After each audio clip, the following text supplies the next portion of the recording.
আসসালামু আলাইকুম ভিউয়ার্স।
বেজও বলা যায়। তো আমরা এই বেজটি খুলব। আমরা একটি সোল্ডার এন্ড আয়রন দিয়ে বেজটি খুলে নেব একটি সাকারের মাধ্যমে। এটি হলো 9 পিনের একটি বেজ, চিকন গানের বেজ। তো আমরা বেজটি খুলব ফিক্স বোর্ড থেকে।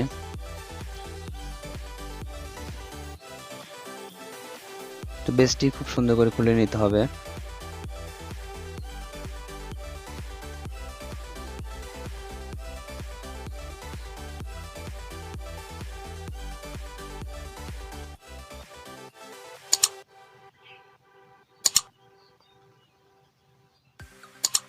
তো আমরা বেজের ঝালাইগুলি খুলে নিয়েছি। এখন এই বেজটি খুলব।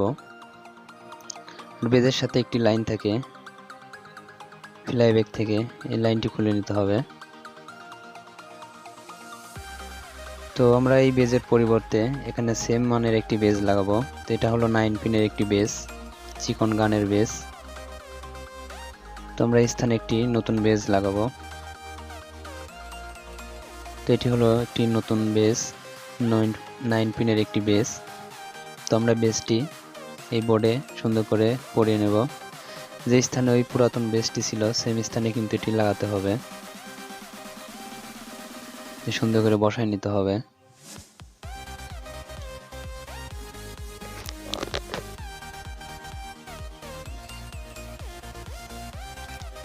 তো আমরা সোল্ডারিং আয়রন দিয়ে এটি সুন্দর করে ঝালাই দিয়ে নেব, যাতে করে কোনো ঝালাইটি লুজ না হয়ে থাকে।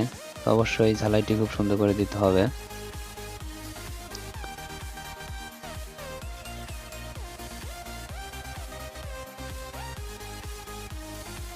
তো আমরা 9 পিনের বেজটি সুন্দর করে ঝালাই দিয়ে নেব। তো বেসবোর্ডে কিন্তু আমরা বেজটি খুব সুন্দর করে ঝালাই দিয়ে নিয়েছি। এখন এই যে সাইডে একটি লক রয়েছে, এই লকের নিচে আমাদের ফ্লাইব্যাক থেকে যেই ফোকাসের তারটি রয়েছে এটি লাগাতে হবে। বেজের ওখানে একটি ছিদ্র রয়েছে, ওখান দিয়ে পরিয়ে এটি সুন্দর করে রাং দিয়ে ঝালাই করে দিতে হবে।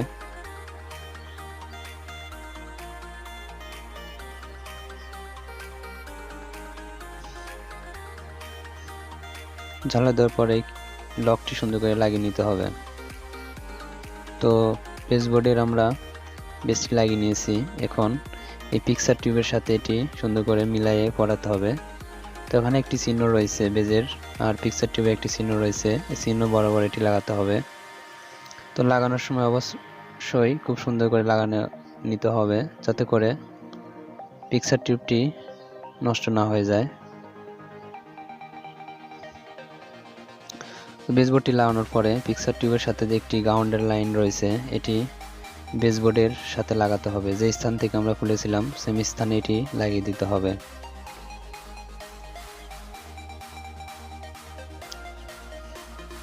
তো বেজের জন্য টেলিভিশনের এই ঘোলা প্রবলেমটি হয়। তো আমরা এখন পিসিবি বোর্ড থেকে সকল কানেকশন করিয়ে নেব আবার সুন্দর করে। যে স্থান থেকে আমরা পাওয়ার কেবল, হিটার কেবল এই লাইনগুলি খুলেছিলাম সেম স্থানে আমরা এই লাইনগুলো সুন্দর করে লাগিয়ে নেব।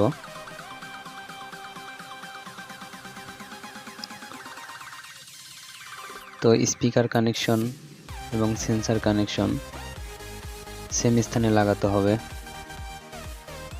তোমরা পিসিবি বোর্ডের যে সকল কানেকশনগুলি খুলেছিলাম যে স্থান থেকে সেম স্থানে এই কানেকশনগুলি লাগিয়ে নেব।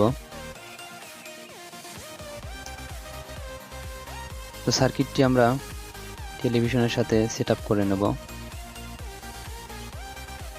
সেটআপ করে আমরা স্ক্রিনে চলে যাব টেলিভিশনের। তো টেলিভিশনের এসি লাইনটি আমরা ইনপুট করে দিয়েছি। তো টেলিভিশনটি এখন রান হয়ে গেছে, আর স্ক্রিনটি কিন্তু একদম ক্লিয়ার। তো ডিসি লাইনটি ইনপুট করে দিয়েছি। তো এখন কিন্তু এই ঘোলা প্রবলেমটি নেই, একদম ক্লিয়ার ছবি।